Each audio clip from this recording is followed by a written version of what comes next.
రైతులకు ఎప్పుడూ సమస్యలు ఏదో వైపు నుండి వస్తూనే ఉంటాయి.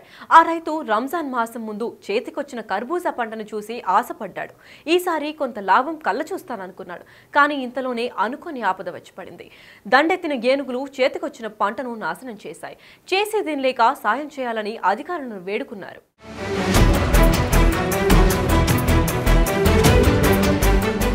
పార్వతీపురం మన్యం జిల్లా కురుపాం మండలం పోతిక వలసలో ఏనుగులు బీభత్సం సృష్టించాయి. గ్రామంలో గల ఏగిరెడ్డి సింహాచలం యొక్క 3 ఎకరాల కర్బూజా, పామాయిల్ పంటను పూర్తిగా నాశనం చేశాయి. దీంతో బాధితులు లబో దిబోమంటున్నారు. ఎంతో కష్టపడి పండించిన పుచ్చ తోటను ఏనుగుల గుంపు ధ్వంసం చేసింది. అప్పు చేసి పంట వేశామని, చేతికి అందివచ్చిన పంట నాశనమైందని, 3 లక్షల వరకు నష్టం వాటిల్లిందని రాష్ట్ర ప్రభుత్వం నష్టపరిహారం అందించాలని రైతులు కోరుతున్నారు. ప్రతి సంవత్సరం ఏడాదికి 3-4 సార్లు ఏనుగులు పంటలను ధ్వంసం చేస్తున్నాయని ఈ ప్రాంత రైతులు చెప్తున్నారు. అప్పులు తెచ్చి పెట్టుబడులు పెట్టిన పంట కళ్ల ముందే నాశనమయ్యిందని ఆవేదన వ్యక్తం చేశారు. రుణాలు కట్టలేక ఆర్థికంగా ఇబ్బందులు పడుతున్నామని అన్నారు. ఏనుగులు రాత్రిపూట గ్రామంలోకి చొరబడి వీధుల్లో సంచరిస్తున్నాయి. ఇంటి గేట్లు ధ్వంసం చేశాయి. బయటికి రావాలంటేనే భయంగా ఉందని గ్రామస్తులు ఆవేదన వ్యక్తం చేస్తున్నారు. అధికారులు ఏనుగులు తరలిస్తే తప్ప ఈ ప్రాంతంలో వ్యవసాయం చేసే పరిస్థితి లేదని, గ్రామాలకు దూరంగా తరలించాలని కోరుతున్నారు.